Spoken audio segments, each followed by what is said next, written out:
রান্না একটা শিল্প, আর্ট। সো সবার ভিতরে অনেক ধরনের আমাদের আর্ট থাকে, কিন্তু আমরা সবাই ফুটায় তুলে উঠতে পারি না। আমি ঐশী। মেনলি আমার এই প্রফেশনে আসার পিছনে কারণটা হলো আমি ট্যুরিজমের স্টুডেন্ট। সো ট্যুরিজমের একটা সাইড আছে কুকিং, তো ওইখান থেকে আর কি উৎসাহটা পাওয়া মেনলি। আর ছোটোবেলায় বেসিক্যালি আমি ফুড নিয়ে কাজ করতে খুব পছন্দ করতাম। তো নতুন নতুন কিছু শেখা বা নতুন নতুন কিছু আবিষ্কার করা, এটা আমার খুব ভালো লাগতো। এটার ভিতরে এটা দিলে এই জিনিসটা কেমন টেস্ট হতে পারে। তো এই থেকে আমার মনে হয় যে রান্না একটা শিল্প, আর্ট। সো সবার ভিতরে অনেক ধরনের আমাদের আর্ট থাকে, কিন্তু আমরা সবাই ফুটায় তুলে উঠতে পারি না। হয়তো অনেকে পর্দা করে বা অনেকে বিভিন্ন সেক্টরতে বা ফ্যামিলির সাপোর্ট থাকে না। সব থেকেই আমি যদি মনে করব যে যে কাজটা আমরা ভালোবাসি সেই কাজটা কিন্তু অনেক সুন্দর করে আমরা করতে পারি। তো আমি চাই যে সব কাজের ভিতরে ভালোবাসা থাকা উচিত। আমার ভালোবাসা থাকলে আমি হয়তো যে কোনো কাজ থেকেই অনেক দূর আগাতে পারবো। পরিবার থেকে 100% সাপোর্ট পেয়েছি, আর আমার বাবা মা সবসময় চায় যে আমরা কিছু একটা করি। আর আমি একটা কথা নারীদের উদ্দেশ্যে বলবো যে যেখানে যে অবস্থানে নারীরা আছেন সবাই কিছু না কিছু একটা করুন, কারণ নারীদের একটা কিছু করা বা উচিত, সবাই সবার জায়গা থেকে পরিচয় করা উচিত। সে প্রফেশনটা অনেক কষ্ট এবং তাদের 24 ঘন্টা চুলার সামনে কাজ করতে হয়। তো এই প্রফেশনটা কিন্তু অতটা ইজি না।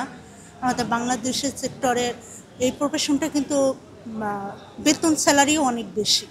সো কষ্ট যেরকম বেশি, স্যালারিটাও ওরকম বেশি, কিন্তু এই প্রফেশনটা সবাই কাজ করতে পারে না। এটার সব থেকে আপনার সাহস এবং কনফিডেন্সের দরকার হয় এই প্রফেশনটায় আসার জন্য। আমি তাদের বলবো যে সবার আগে শেফ হওয়ার আগে আপনার বেসিক জিনিসটা শিখতে হবে। কাটিং কীভাবে করতে হয়, বেসিক জিনিসগুলো শিখতে হলে আমাকে লেভেল 3 কমপ্লিট করতে হবে প্রোডাকশনের, ফুড অ্যান্ড বেভারেজ প্রোডাকশন। তো এই লাইন ধরেই সে অনেক দূর আগাতে পারবে। সবথেকে বড় ইচ্ছাটা হলো তার ইচ্ছা থাকতে হবে কাজের প্রতি, আগ্রহ থাকতে হবে, ভালোবাসা থাকতে হবে। তাহলে সে যে কোনো পরিস্থিতি থেকেই সে এখানে আসতে পারবে। প্রফেশনাল যেটা আপনি বলবো ট্যুরিজম থেকেই কিন্তু অনেক ইজি কুকিং প্রফেশনে আসা, এবং লেভেল 3 কমপ্লিট করার পর বিভিন্ন জায়গাতে ইন্টার্নশিপ বা কোর্স করলে সে মাধ্যমে যদি বিদেশে যেতে পারে তাহলে কিন্তু অনেক বড় একটা ভূমিকা রাখতে পারবে, এবং তার এইটা কিন্তু অনেক বড় একটা ফিউচার, ব্রাইট একটা ফিউচার আছে তাদের লাইফে। তো সঠিক সময় সঠিক জায়গায় কাজ করতে হবে। মধ্যবিত্তদের জন্য অবশ্যই একটা বড় চান্স আছে, সেটা হলো সরকার কিন্তু কুকিং, বেকিং এবং বিভিন্ন ধরনের কোর্স 4 মাসের জন্য দিয়ে থাকে।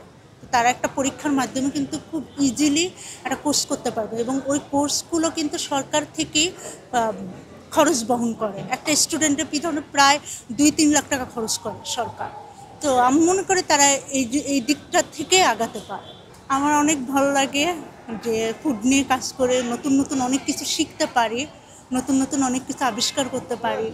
তো অনেক কিছু আমরা টেস্ট করতে পারি বিভিন্ন দেশের ফুড।